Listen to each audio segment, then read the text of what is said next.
Mesdames, Messieurs, nous regarder, nous écouter et nous apprécier, c'est bien, mais aller dans les kiosques acheter les journaux, c'est encore mieux. Et c'est pourquoi ce jour, à notre table, nous est parvenu le quotidien national Cameroun Tribune qui nous parle de sénatorial, les derniers réglages. Justement, en parlant de ces derniers réglages, plus que 3 jours avant le scrutin, et les membres du Conseil électoral d'Elecam sillonnent les dirigeants du pays afin de s'assurer que tout est fin prêt pour les élections de dimanche prochain et que la campagne électorale se déroule conformément aux prescriptions de la loi. À lire donc Espace sénatorial dans Cameroun Tribune, de la page 5 à la page 7. Nous restons avec le quotidien Cameroun Tribune qui nous parle de la FECAFOOT. Le processus électoral relancé après la lettre du MINSEP appelant la reprise des opérations électorales, la FECAFOOT se redéploie sur le terrain.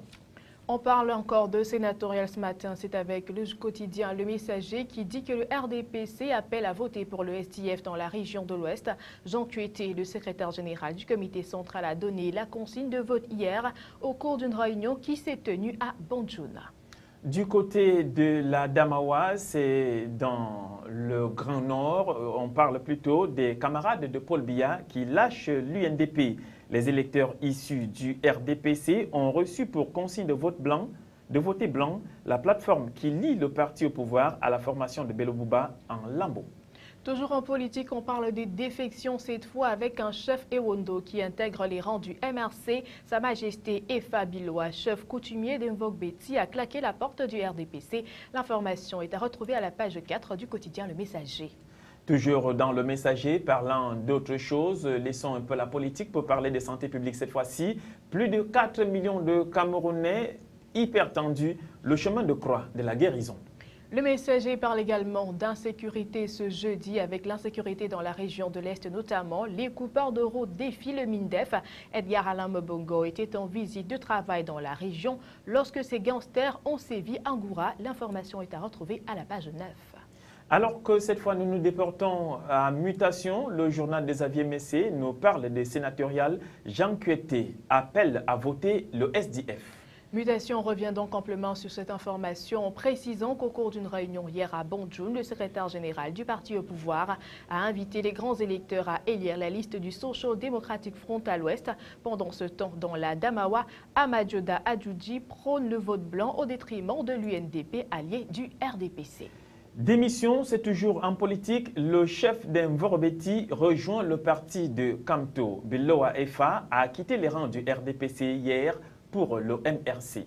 La santé publique est également au menu du journal Mutation ce matin avec une grève qui paralyse le CHU à Yaoundé. Le personnel de cette formation sanitaire réclame l'application de la convention collective. L'information est à retrouver à la page 4.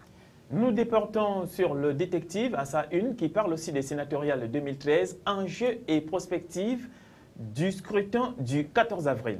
Avec le détective, on va également à l'étranger et précisément en Côte d'Ivoire avec pour une ce matin, un an après, Alassane Dramane Ouattara évalue le chemin parcouru. Le journal de Patrick Choua nous parle du président ivoirien qui a pris pour prétexte sa récente sortie médiatique pour demander pardon à son peuple.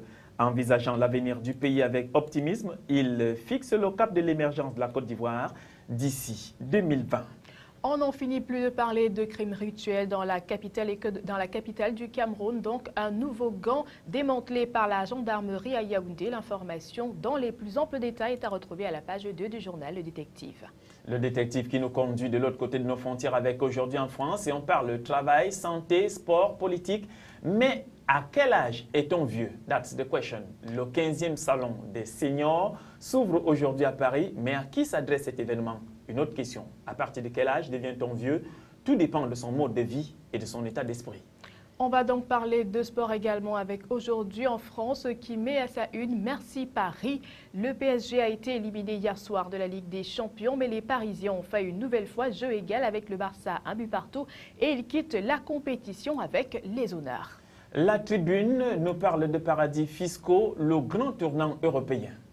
Le Luxembourg reconnaît ne pas pouvoir refuser aux Européens ce qu'il accepte avec les Américains. Les ministres des Finances des 5 premiers pays européens veulent aller très vite dans la transparence entre administrations fiscales des différents pays. Ils tentent même de l'imposer à l'ensemble des États du monde, à l'image de ce que font les Américains. Le Figaro nous parle de Hollande. La morale, c'est maintenant. Le chef de l'État a assuré mercredi qu'il serait intraitable dans sa lutte pour la transparence, mais les mesures qu'il a présentées sont loin de faire l'unanimité. On va poursuivre avec le journal Les Échos qui parle également de François Hollande. À sa une ce matin, Hollande muscle l'arsenal contre la fraude fiscale. Les responsables politiques sous haute surveillance, Cazeneuve qui dévoile également les chiffres records du contrôle fiscal en 2012, mais également des moyens renforcés face à la grande délinquance financière. Et c'est avec cette information du journal Les Échos que nous mettons un terme à cette revue de la presse. Merci Serge Tetka. Merci Nadine Nongué. C'est avec le même plaisir que je vous retrouverai demain sur ce même plateau. Au revoir.